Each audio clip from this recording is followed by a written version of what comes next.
Oi, gente, sejam bem-vindos aqui ao nosso grupo de estudo sobre o livro Emoção e Terapia, este livro aqui da capa vermelha do Steve Hoffman. Nesse encontro, nós vamos falar sobre o terceiro capítulo. O terceiro capítulo é Motivação e Emoção, né? Desculpa, trava-língua. Lembrando, gente, que não é um audiobook, tá? Eu vou abordar aqui os pontos principais do livro, segundo o próprio autor. Então, não sou eu, Tamires, falando. Eu vou dar alguns exemplos, sim, mas eu estou dando exemplos dentro do contexto que o Stephen Hoffman trouxe, tá? Então, eu não estou inventando nada, não estou colocando nada aqui por mim mesma, tá? Então, tudo que eu estou falando é com respeito ao que o próprio autor vai trazer aqui pra gente. Vocês perceberam que tem 2 semanas que eu não apareço. Na primeira semana que eu faltei, tive um imprevisto. Foi na semana dia... Deixa eu confirmar aqui no calendário. Hoje é dia 4, né? Então, na semana do dia 21 de março, eu tive um imprevisto. Eu não pude comparecer. Eu avisei lá no nosso grupo do WhatsApp. E no dia 28, foi a quinta-feira da Semana Santa, o pessoal no grupo pediu para que não tivesse devido ao feriado, semana prolongada, muita gente viajou. Então a gente acabou optando por não fazer. Então quem está acompanhando, a gente pulou essas 2 semanas, mas seguimos aí o nosso cronograma normal, tá?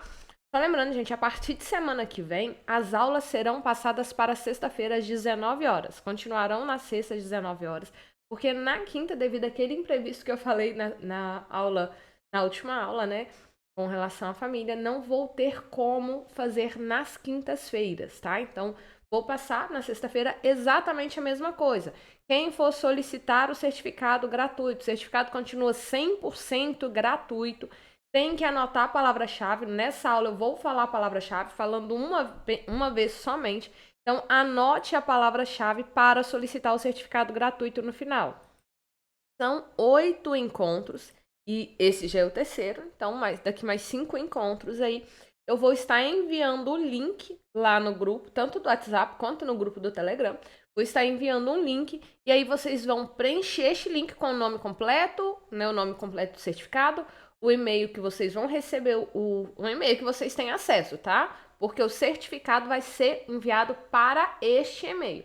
E aí vocês vão colocar também as palavras-chave, tá bom?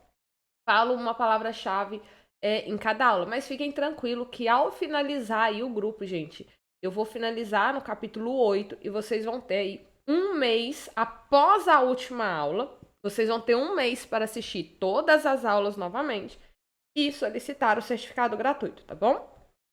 Então, este capítulo, motivação e emoção, acho que esses são os recados principais, os recados dados aí, e nós vamos seguindo. Gente, eu sei que muita gente vai estar comentando aqui na aula, no bate-papo, tá? Na hora que o vídeo for saindo, eu vou estar online com vocês respondendo no chat, tá? Eu não vou estar respondendo no vídeo, nada que vai ser colocado, tá? Vou estar respondendo no próprio chat, tá bom?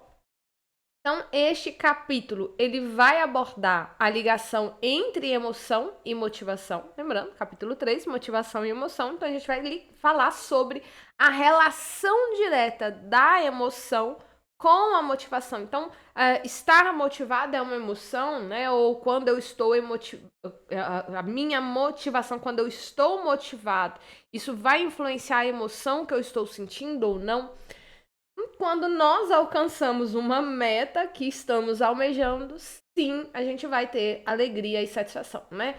Quanto mais motivado nós estamos, mais nós nos empenhamos para aquela situação, para aquela tarefa. Se eu tenho a recompensa daquilo que eu quero, então eu estou motivado, se eu tenho a recompensa, vou sentir alegria e satisfação. Se eu não consigo a recompensa que eu quero, então eu posso sentir frustração e raiva. Então a gente percebe que tem uma ligação direta, tá? Eu me motivo, o resultado que eu tenho dessa motivação vai influenciar a minha emoção, seja um resultado positivo, seja um resultado negativo. Do mesmo modo, vai influenciar, então, a emoção que eu vou experienciar, que eu vou vivenciar, tá bom? Então, em virtude dessa íntima associação entre as emoções e a motivação, tem vários pesquisadores aí da motivação, né? Eles definiram, então, as emoções de modo operacional na condição de estados desencadeados por recompensas ou punição. Então, para ele é o seguinte, as emoções de modo operacional, ela vai funcionar, ela vai acontecer se eu tenho uma recompensa ou se eu tenho uma punição, tá? E essa recompensa é qualquer coisa que eu me esforço para ganhar, para que eu me esforço para conseguir. E a punição, então, é qualquer coisa que eu vou evitar, qualquer coisa que eu tento me escapar. No capítulo 1, o Hoffman ele definiu, então, a emoção, recapitulando, né?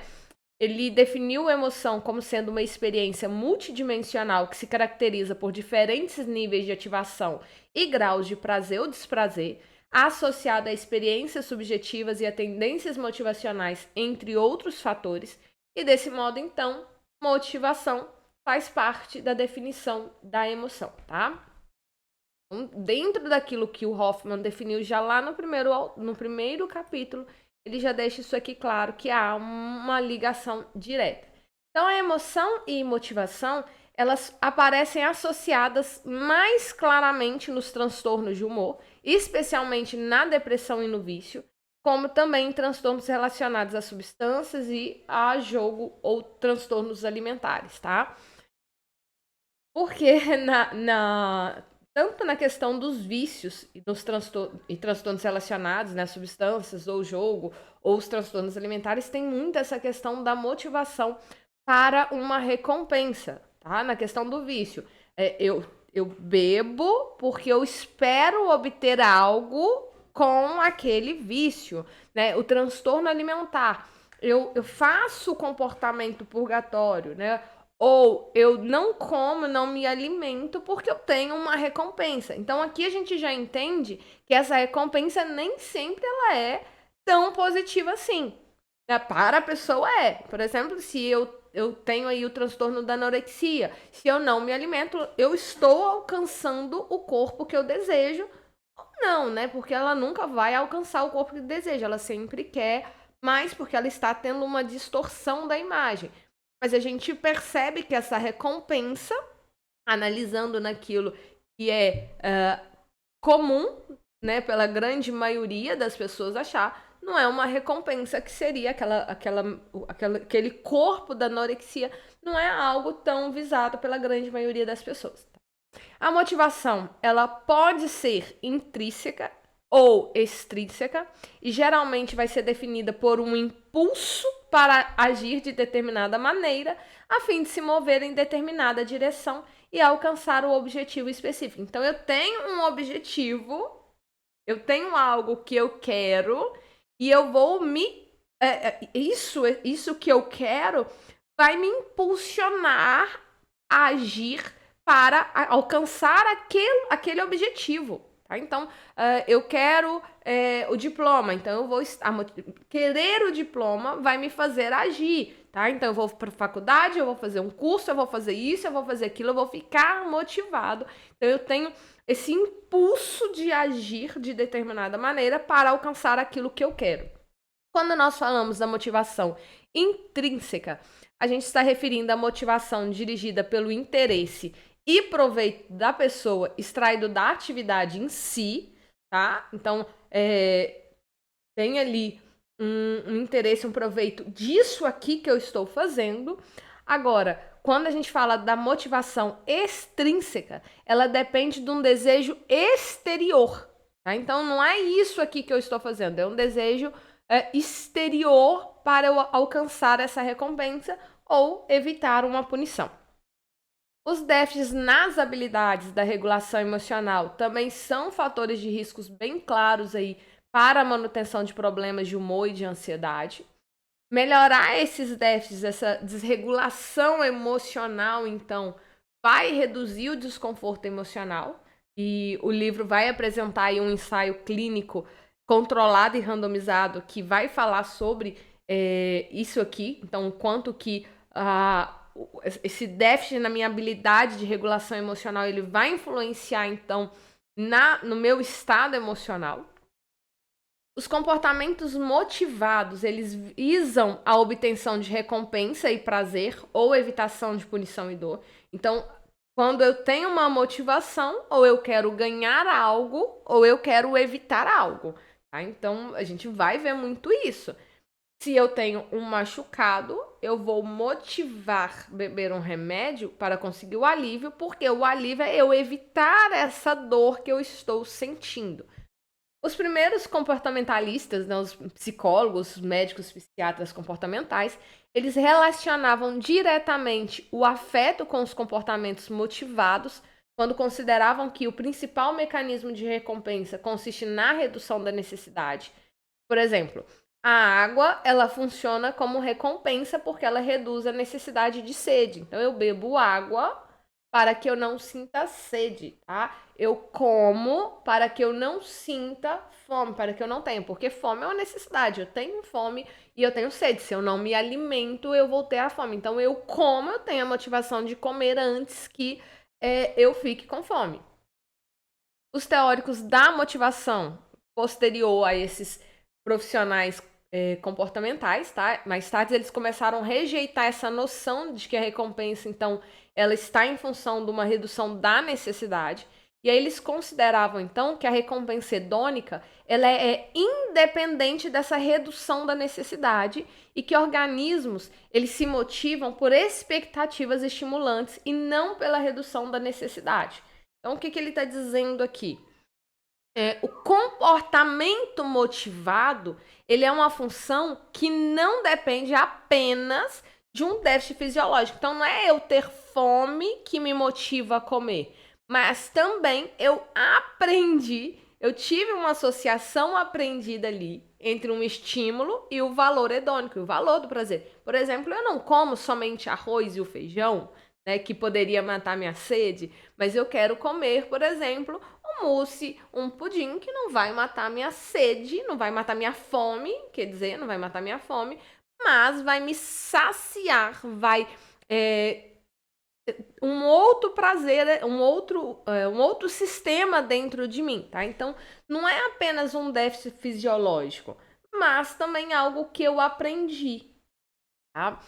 Então, o autor até traz aqui exemplo: bebidas refrescantes, comidas saborosas, parceiros sexuais atraentes, drogas viciantes, são todos incentivos hedônicos, não somente porque satisfaz necessidade biológica, mas também porque aprendemos a associar esses estímulos com experiências recompensadoras. Então, se é só fisiológico, eu poderia beber uma água.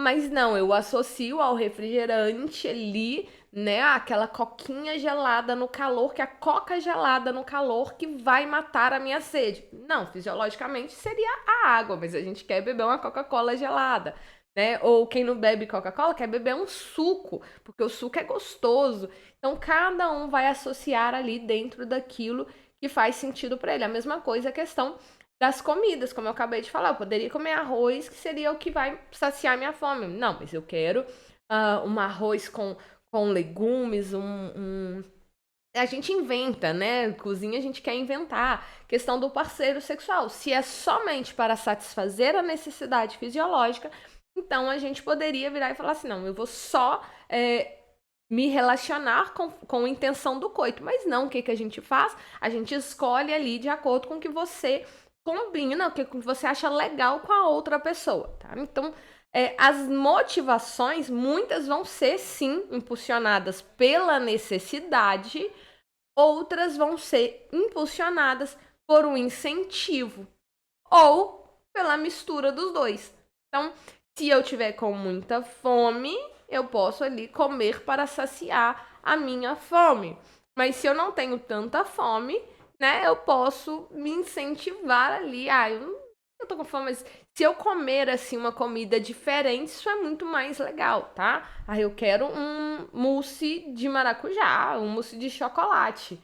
Então, eu posso ter motivação por necessidade ou por incentivo. Motivação, o autor também traz o termo, né, os conceitos de motivação aproximativa e a motivação evitativa. E ele vem falar o seguinte: aproximar-se de um estado ou um objeto desejável se associa ao afeto positivo, ao passo que evitar ou escapar aquele objeto indesejado reduz o afeto negativo, tá? Então, dificuldades em evitar objetivos, metas indesejáveis ou em alcançar os objetivos e metas desejáveis pode levar a depressão, frustração e raiva. Nós vamos experienciar, então, um afeto positivo quando eu antecipo eventos futuros e eu acredito que esses eventos futuros são agradáveis. Agora, quando eu espero quando eu fico imaginando, não, isso vai ser ruim, isso vai dar errado, então eu estou experimentando o afeto negativo. E aí a decisão de me engajar ou não em um comportamento específico, ele vai estar ligado a essa expectativa que eu tenho, né, em relação a esse caráter prazeroso. Então, eu vou alcançar o prazer fazendo isso, a satisfação pessoal, a satisfação ou não. Porque se eu tenho uma satisfação, se isso é prazeroso, eu vou querer fazer. Mas se isso não é prazeroso, eu vou fazer talvez porque eu tenho uma necessidade, porque eu sou obrigada, mas eu não vou estar tão motivado, tá? Então, a evitação, ela pode ser ativa ou passiva. No caso da evitação ativa, o organismo ativamente ele escapa do estado ali ou do objeto indesejável. Na evitação passiva, o comportamento é inibido, né? O objetivo é de evitar o objeto ou o estado, mas é algo inibido. Tá? E a evitação ativa, ela pode ser concebida como uma forma de motivação que aproxima em direção à segurança, tá? Então, ela me afasta, eu evito aquele objeto, mas ao mesmo tempo eu me aproximo de algo que é mais seguro, algo que é mais confortável para mim. Tá? Então, se eu vou fazer uma prova e essa prova eu não estou tão preparado, então eu vou querer evitar ali. Então é uma evitação ativa, né? Eu estou ativamente consciente ali de escapar disso que me gera ansiedade. O que isso vai me aproximar? Se eu fizer, eu vou reprovar. Se eu não fizer, ninguém vai estar me avaliando, ninguém vai estar me julgando, tá? Então eu estou em segurança se eu não fizer tal coisa. Agora, quando a gente fala de motivações aproximativas, elas estão intimamente ligadas a estados de afeto positivo. Eu falei, né? Se eu me afasto disso que é negativo, eu venho para isso que é positivo. Porém, a aproximação, ela nem sempre vai ser associada a uma recompensa externa e pode ser interno também, e mais raro, mas também pode ser experienciada como um estado negativo, mas não é tão comum, tá? O sistema de busca do modelo... aqui, peraí. Sistemas de modelos aqui. O sistema de modelo de busca do Panksepp e Beaven, eles estão associados à motivação aproximativa, tá? Mas não responde simplesmente a incentivos positivos, mas essa questão da busca, ela está aproximando, mas pode ser que eu busque outras coisas. Além desse sistema de busca, eles também falam do sistema de medo e ansiedade, de ira, raiva, luxúria, sexo, de cuidado e cuidado materno, pânico, luto, separação, desconforto e de jogo rogue and double, que é engalfinhar-se, de engajamento social físico. Ele explica no livro, o autor faz uma breve introdução sobre isso aqui, ele não aprofunda sobre o tema, tá? Mas são sistemas biológicos que são programados aí e evolutivo, tá? São evoluções aí desde sempre. O ser humano tem esses sistemas aqui. Uma teoria influente conhecida como teoria do processo oponente de Solomon e Corbett, de 74, ela postula que todos os estímulos hedônicos que são fortes o bastante e persistem por tempo suficiente ativam não só uma, mas duas respostas, que a primeira é a resposta hedônica direta, que é o processo A, e o segundo é um processo oponente, que é o processo B, que é oposto à primeira resposta, tá? Então, o segundo processo é de valência oposta à valência da primeira resposta. E Tamires, como é que é?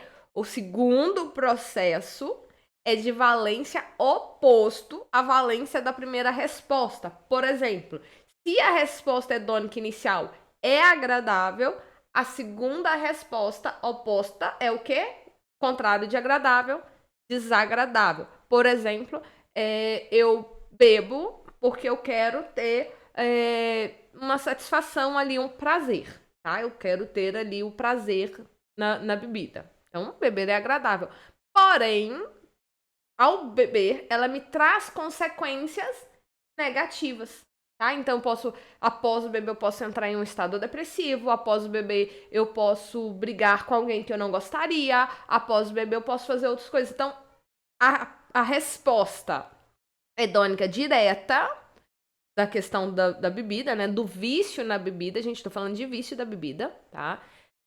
Então, essa questão da minha resposta direta seria, do processo direto ali, seria o prazer de beber. E a resposta, a valência oposta, então, seria a consequência desse comportamento, desse vício aí. Então, brigar com alguém que eu gosto, uma depressão, ou dirigir alcoolizado. Então, assim, teria comportamentos, umas respostas contrárias, tá? Lembrando, gente, palavra-chave. Hoje é a terceira aula, é a terceira palavra-chave que eu falo, tá? Só vou falar agora, anotem a palavra-chave. Palavra-chave dessa aula, positivo, tá bom? Positivo é a palavra-chave dessa aula. É uma aula rápida, gente. Já estou finalizando aqui, tá? Então, o estado afetivo positivo da motivação também pode ser dividido em querer e gostar. E a gente tem que lembrar que querer e gostar não são a mesma coisa, né? O querer algo e gostar de algo são coisas diferentes. Eu posso querer algo que eu gosto, mas eu posso gostar de algo que eu não quero ou querer algo que eu não gosto, tá? Então, são estados dependentes de recompensa. Então, querer se relaciona com a busca de recompensa e com antecipação. Já gostar tem um caráter apreciativo e consumatório. A diferenciação entre gostar e querer destaca a natureza dinâmica da motivação, tá? A diferenciação também ela é consistente com teorias iniciais da motivação que propuseram que todo comportamento motivado pode ser dividido em duas fases sequenciais. Uma é a fase apetitiva, que é então acompanhada da fase consumatória. Apetitiva, nessa fase apetitiva, consiste então no comportamento flexível de aproximação de um indivíduo que tem de um objeto motivador ser encontrado, tá? Então, eu quero me aproximar, tá, de um objeto ali que eu quero. É algo que me gera um prazer. E a fase consumatória, ela se inicia quando o objeto é alcançado. Aqui ele coloca como uma completando a outra, tá? Então, o autor ele vem nos trazer a ativação comportamental para trabalhar um pouco essa questão. Então, a ativação comportamental ela é um método relativamente simples, muito utilizado, gente. A ativação comportamental é muito utilizado em demandas de depressão, tá? Então, quando nós estamos tratando depressão, ativação comportamental ela é uma das técnicas principais que nós vamos utilizar. O autor ele não ensina o passo a passo, ele só dá aqui uma ideia de como trabalhar. É claro que ele traz alguns exemplos interessantes, então no próprio livro, se vocês aprofundarem, vocês vão conseguir pegar uma ideia legal aqui da ativação comportamental, porque ele ensina a fazer um pouquinho os passo a passo, ele colocou 3 passos que eu achei muito interessante, mas vale a pena vocês aprofundarem nessa técnica, tá? Meus alunos da formação podem ficar tranquilos que a gente tem um módulo só para falar sobre isso, né? Então, a ativação comportamental vai ter aí ela é simples, como eu acabei de falar, mas ela é muito eficaz, ela aumenta o nível de energia da pessoa ali e ela vai maximizar o número de eventos positivos na vida dessa pessoa, levando a afetos mais positivos, enquanto vai diminuindo os afetos negativos. Eu falei, na depressão, o que a pessoa faz? Ela geralmente tem ali um humor negativo e ela está desanimada de fazer qualquer coisa. O que nós vamos fazer na ativação comportamental? Diminuir esse humor negativo e aumentar a ativação comportamental. Como o próprio nome diz, gente, ativação comportamental. Ativa comportamento. A pessoa está desativada, não está fazendo nada. A gente vai pegar um comportamento e vai ativar, dar play ali naquele comportamento, tá? Só para vocês entenderem, quem não souber o que é ativação comportamental, depois dessa pequena frase que eu falei aqui, acho que não tem como a gente não saber, tá? Então, o primeiro passo da ativação comportamental é encorajar o cliente a manter um diário de bordo de atividade durante a semana. O diário é bem simples, gente. Vai ter a hora, data, localização, qual é a atividade que ele vai fazer. Então, é um diário de bordo. Um diário mesmo. Hoje é segunda, amanhã é terça, quarta. O que você vai fazer na segunda-feira? No dia, horário? Uma agendinha mesmo ali. E você vai descrever qual é a atividade e fazer uma avaliação aí, uma nota de quão agradável essa atividade foi, né? De 0 a 100, 0 sendo nada agradável e 100 muito agradável. Lembrando, gente, essa questão do diário de bordo não é para você pegar a agenda do seu paciente, do seu cliente e colocar ele de hora em hora fazendo alguma coisa. Está trabalhando aqui com pessoas que não estão comportamentalmente ativadas. Então, a gente tem que ir inserindo atividades que façam sentido para essa situação que ele está vivenciando ali no momento, tá? No próximo passo, o terapeuta e o cliente vão explorar as razões pelas quais algumas atividades são agradáveis e outras desagradáveis. Então, ele vai avaliar depois no diário de bordo ali o que foi agradável, o que não foi, o que foi desagradável, o porquê que foi, o porquê que não foi. E aqui o objetivo é construir, aumentar então o número de atividades que são agradáveis e diminuir as atividades que são desagradáveis aí. E ver esses períodos que ele está muito inativo para ver se faz sentido ele estar inativo, como está esse período inativo dele. E nesse momento é desejável estabelecer rotina na vida desse indivíduo, tá? Então, ter ali algum padrão regular na alimentação, no sono, fazer uma rotininha para ele saudável, para que ele consiga manter. No próximo passo, o terapeuta vai instruir o cliente a fazer uma lista de atividades ou tarefas agradáveis. E aí, os itens que vão aparecer nessa lista vão depender do gosto do seu cliente, né? Da preferência, dos hobbies do seu cliente. Seu cliente não gosta de futebol, você não vai colocar lá para ele jogar futebol, né? A gente precisa ter aí consciência. O autor vai nos trazer exemplo bem interessante, tá, gente? Sobre essa ativação comportamental. Achei muito, muito interessante mesmo. Ele explica bem, embora não ensina um passo a passo de como fazer ativação comportamental, ele deixa tudo bem claro, tá? Então, é isso, essa aula. É uma aula menor, é um capítulo pequeno, né, esse capítulo 3. Na semana que vem, nós vamos estudar o capítulo 4, que é o self e autorregulação. Também acho que é um capítulo pequeno, não me recordo agora no momento, mas acredito que seja um capítulo pequeno.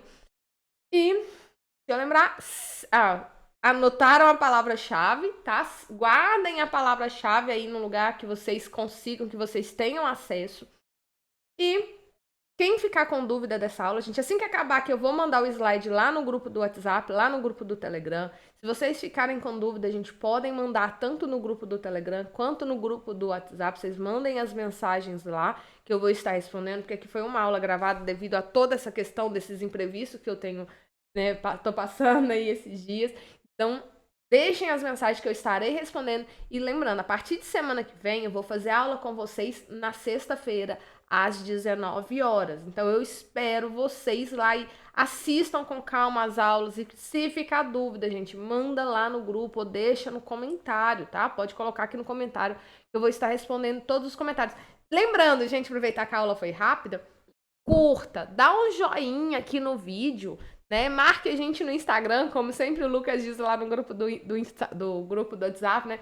Marca a gente no Instagram, dá um joinha, se inscreve no canal aí que vocês ajudam, né? Me ajudam aí e é uma forma de agradecer esse trabalho que eu estou fazendo aqui com vocês, né? Estou me disponibilizando de forma gratuita.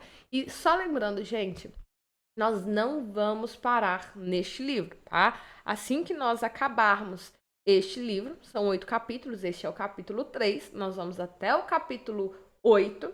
Nós, caso o grupo queira, nós podemos depois dar esse um mês aí de período para vocês descansarem, né? Para vocês solicitarem o certificado e nós podemos depois engatar no questionamento socrático, que era a segunda opção lá do grupo, tá? Então, até semana que vem, uma ótima noite para todos, ou para quem está assistindo gravado, bom dia, uma boa tarde e até semana que vem.